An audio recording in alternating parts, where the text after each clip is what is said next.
warahmatullahi wabarakatuh. Perkenalkan, saya Gevira Zahira Sofa Galid dengan NIM 2513026 dari kelas SIB 1C. Saat ini, saya akan membahas materi tentang kesalahan umum dalam ejaan akademik dan strategi perbaikan. Materi ini penting karena dalam penulisan akademik, ejaan adalah dasar dari pemahaman dan profesionalitas naskah. Semoga presentasi ini dapat memberikan pemahaman yang lebih kuat mengenai ejaan dan cara pemrosesan.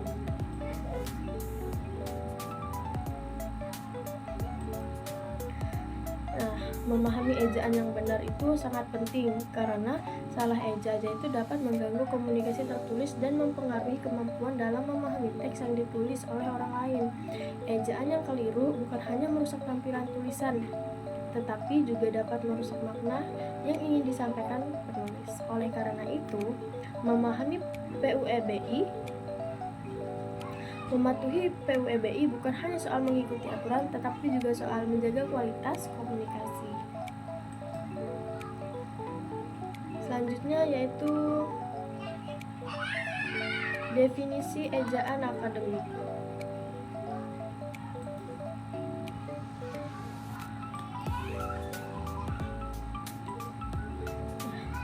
Ejaan akademik itu merupakan seperangkat aturan penulisan yang merujuk pada PUEBI.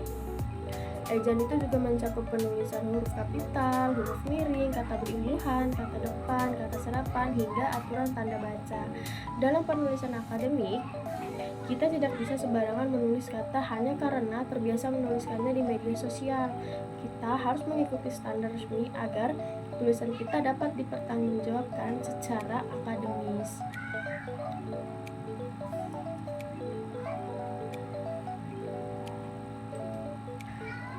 Selanjutnya ini merupakan kesalahan umum dalam ejaan akademik. Yang pertama itu ada kesalahan huruf kapital. Ini tuh merupakan yang sering muncul dalam penulisan akademik. Banyak penulis itu yang masih salah menempatkan huruf kapital. Misalnya pada nama orang, nama tempat, atau pada awal kalimat yang sebenarnya tidak membutuhkan huruf kapital. Kesalahan seperti ini tuh sebenarnya berdampak pada formalitas tulisan. Ini contoh kesalahannya. Jenis kesalahan itu di awal kalimat. Ini ada penulisan mahasiswa itu sedang belajar. Itu merupakan contoh yang salah karena huruf M tersebut menggunakan huruf kecil, sedangkan yang benar itu huruf M-nya menggunakan huruf besar karena itu merupakan awal kalimat. Yang kedua ada nama diri. Ini contoh yang salah yaitu ini kan kalimatnya saya bertemu dengan Budi. Contohnya yang salah ini dia itu S-nya huruf kecil, sedangkan yang benar itu adalah S-nya seharusnya huruf besar. Dan Budi itu kan nama orang, jadi B itu harus menggunakan huruf yang besar. Yang ketiga ada gelar atau jabatan tertentu. Contohnya Presiden Jokowi menghadiri acara itu. Ini kan salah karena huruf P pada presiden dan J pada Jokowi dia menggunakan huruf kecil. Padahal yang benar yaitu menggunakan huruf yang besar di awal katanya. Selanjutnya yang kedua itu kesalahan kata baku. Kesalahan ini tuh biasanya dia muncul karena pengaruh bahasa asing atau dari percakapan sehari-hari. Jadi karena itu sebagai mahasiswa atau penulis akademik, kita tuh harus bisa membiasakan diri untuk mengecek kata-kata tersebut di KBBI. Ini juga ada contohnya nih, contoh salah dan benarnya. Ini jenis kesalahan yang pertama yaitu kata tidak baku. Yang salah di sini contoh salahnya itu sekretaris. Itu salah, yang benar itu sekretaris. SEKRETARIS. Jadi bukan sekretaris. Sekretaris itu salah. Yang benar sekretaris. Yang kedua ada pengaruh bahasa daerah. Contoh yang salah. Di sini kan penulisannya enggaknya dia tuh pakai NG GAK. Nah, jadi kata itu tuh gak baku dalam teks akademik. Yang benar itu tidak ada. Nah, lalu yang ketiga, penyingkatan informal seperti TDK, YG, itu tuh salah banget, karena kita nggak boleh menyingkat-singkat kata seperti itu. Yang benar tuh tidak. Kalau tidak ya pakai tidak, nggak boleh pakai TDK, pakai G nggak boleh. Yang juga harus ditulis dengan lengkap, nggak boleh hanya YG aja, seperti itu. Lalu selanjutnya, kesalahan tanda baca. Nah, ini tuh juga sering banget terjadi, seperti koma, titik dua, tanda petik. Ini tuh sering banget digunakan tidak sesuai aturan. Misalnya, koma digunakan terlalu banyak atau justru tidak digunakan, padahal dibutuhkan untuk memisahkan anak kalimat. Kesalahan tanda baca ini tuh dapat mengubah struktur kalimat dan membuat pembaca salah memahami makna. Nah, ini ada contohnya, contoh salah dan benarnya. Ini di jenis kesalahan koma sebelum dan. Nah, contoh yang salah, saya membeli buku, koma, dan pensil, titik. Nah, itu tuh salah, karena sebelum dan ini gak perlu memakai koma, karena sudah ada kata penghubungnya yaitu dan. Dan selanjutnya contoh yang benar yaitu saya membeli buku dan pensil, titik. Sudah, sampai situ aja. Nah, yang kedua, pemakaian titik dua. Contoh yang salah nih, dia berkata titik dua, tanda kutip, saya setuju, titik, tanda kutip. Nah, ini tuh tanpa konteks pemaparannya. Nah, contoh yang benarnya itu tuh salah, karena di setelah kata berkata itu tidak perlu menggunakan titik dua. Jadi yang benar itu dia berkata, koma, tanda kutip, saya setuju, titik, tanda kutip, seperti itu. Lalu yang ketiga, penempatan tanda petik. Nah, itu contoh yang salah itu dia bilang tanda petik, saya pergi, lalu ditutup tanda petik. Nah, itu tuh salah ya, karena yang benar itu dia bilang koma, tanda kutip, saya pergi, titik, lalu tanda petik, kayak gitu. Lalu yang ketiga yaitu kesalahan kata serapan dan kata depan. Nah, ini tuh juga sering banget terjadi, terutama pada kata-kata yang berasal dari bahasa Inggris. Misalnya, ada yang menulis prosedur itu dengan penulisan yang benar. Menulis prosedur dengan tulisan yang salah. Harusnya prosedur ya prosedur aja, nggak perlu ditambahkan huruf E di belakangnya, seperti itu. Nah, terus itu juga ada kata depan seperti di, ke, dan dari sering tertukar dengan imbuhan. Banyak yang menulis diubah, padahal seharusnya diubah karena ia merupakan kata kerja berimbuhan sebaliknya. Di kamus harus dipisah karena menunjukkan tempat. Seperti itu contohnya. Contohnya itu kan yang pertama itu prosedur kerja harus diperbaiki. Itu salah, karena di kata prosedurnya harusnya hanya menuliskan prosedur, nggak perlu menambahkan huruf S di akhir katanya atau di setelah huruf R. Yang kedua, penelitian ini dilakukan di kampus. Itu salah, karena dilakukan dia dipisah, itu seharusnya digabung. Yang ketiga itu ke Surabaya besok pagi. Itu juga salah. Kenapa? Karena di huruf ke-nya dia menggunakan huruf kecil, harusnya huruf besar karena itu merupakan di awal kalimat. Selanjutnya yang keempat yaitu kesalahan penulisan istilah. Nah, ini tuh sering banget juga sering banget penulisannya salah gitu. Terutama itu biasanya pada istilah asing atau istilah teknis akademis. Nah, banyak penulis yang menuliskan istilah berbeda-beda dalam satu dokumen atau menyesuaikan ejaan tanpa mengikuti pedoman penyerapan istilah. Dalam karya akademik, konsistensi sangat penting agar tulisan terlihat profesional. Nah, ini contohnya yang salah, yaitu analisa data.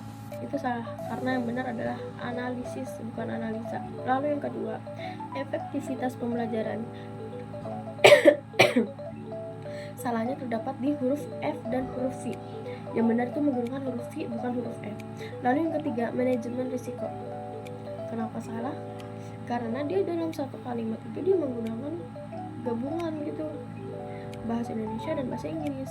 Sebenarnya seharusnya kalau bahasa Inggris, bahasa Indonesia, bahasa Indonesia gitu. Jadi yang benar tuh manajemen dalam bahasa Indonesia, manajemen musikal.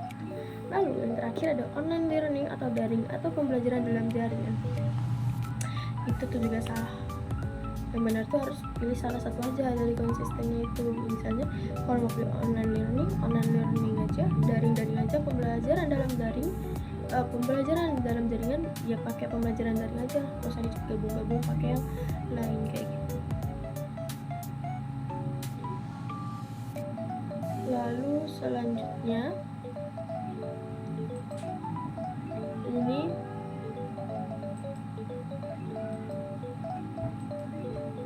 kesalahan kata ganti dan bentuk jamak. Nah, kesalahan lainnya adalah penggunaan bentuk jamak yang berlebihan. Misalnya, ada yang menulis para mahasiswa, padahal cukup salah satu aja saja, itu juga udah bisa gitu, seperti para mahasiswa atau mahasiswa aja. Nah, selain itu penggunaan imbuhannya juga sering tidak perlu. Contohnya, menganalisis pengaruhnya. Padahal tanpanya pun kalimat tersebut sudah jelas. Penambahan tidak perlu membuat kalimat menjadi kurang efektif. Itu. Lalu selanjutnya dampak kesalahan ejaan. Nah, kesalahan ejaan ini mungkin terlihat sepele ya, tetapi itu padahal dampaknya cukup besar terhadap kualitas tulisan akademik. Salah ejaan itu juga dapat menurunkan kredibilitas penulis karena terlihat kurang teliti atau kurang memahami kaidah bahasa. Selain itu, pembaca bisa salah menangkap informasi sehingga argumen yang kita sampaikan tidak tersampaikan dengan jelas. Nah, dalam konteks akademik, hal ini juga berpengaruh terhadap penilaian karena dosen atau penguji biasanya sangat memperhatikan kerapihan bahasa. Ini ada beberapa poin dampak kesalahan ejaan. Yang pertama ada menurunkan kredibilitas penulis, yang kedua membingungkan pembaca, ketiga mengganggu alur argumentasi, yang keempat menurunkan nilai akademik. Nah, ini pembahasan terakhir kita yaitu tentang strategi perbaikan ejaan. Ini tuh ada 4 strateginya. Yang pertama ada memahami pedoman PUEBI dan KBBI. Nah, dua sumber ini tuh merupakan acuan utama dalam penulisan akademik Indonesia. PUEBI ini digunakan untuk mengetahui aturan huruf kata dan tanda baca, sedangkan KBBI digunakan untuk memeriksa kata baku dan penyerapan istilah asing. Contoh penggunaannya, memeriksa kata aktivitas menjadi aktivitas yang tadinya menggunakan huruf F menjadi huruf V. Kedua, memeriksa penulisan efektivitas menjadi efektivitas, seperti itu. Lalu yang kedua, editing dan proofreading. Nah, ini tuh merupakan cara paling efektif untuk mengurangi kesalahan. Setelah menulis, kita tuh perlu membaca ulang naskah. Teknik backward reading itu membaca dari kalimat terakhir ke awal, juga bisa membantu menemukan kesalahan yang sering terlewat. Proses editing sebaiknya dilakukan bertahap, mulai dari struktur kalimat, tata bahasa, hingga ejaan. Lalu yang ketiga yaitu menggunakan teknologi pendukung. Nah, strategi ini tuh memanfaatkan teknologi. Saat ini kan sudah banyak tuh aplikasi pengecek ejaan yang sangat membantu. Misalnya KBBI Daring, yaitu untuk memeriksa kata baku, atau aplikasi word processing seperti Microsoft Word dan Google Docs yang sudah menyediakan fitur pemeriksaan ejaan. Nah, yang terakhir ini yang keempat yaitu konsultasi dengan ahli atau pembimbing. Nah,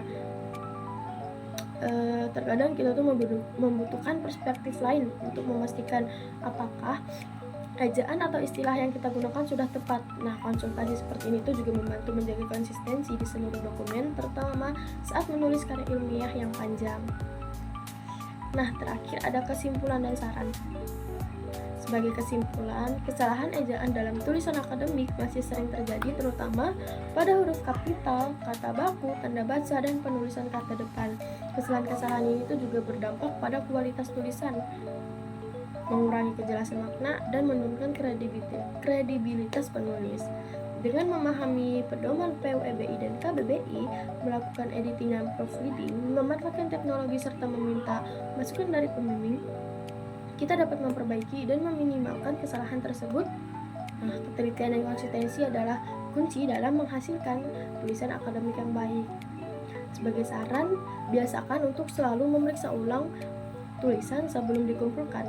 Gunakan KBBI dan PUEBI sebagai pedoman utama, serta memanfaatkan alat pengecek ejaan. Tingkatkan pemahaman aturan ejaan dan jangan ragu meminta masukan dari dosen atau teman sebaya. Nah, dengan langkah-langkah sederhana ini, kualitas tulisan akademik dapat membantu, maksudnya dapat meningkat secara signifikan, seperti itu. Dan sekian, sudah cukup ya materi yang saya sampaikan kali ini. Semoga bisa dipahami dan bermanfaat bagi kalian. Terima kasih. Wassalamualaikum warahmatullahi wabarakatuh.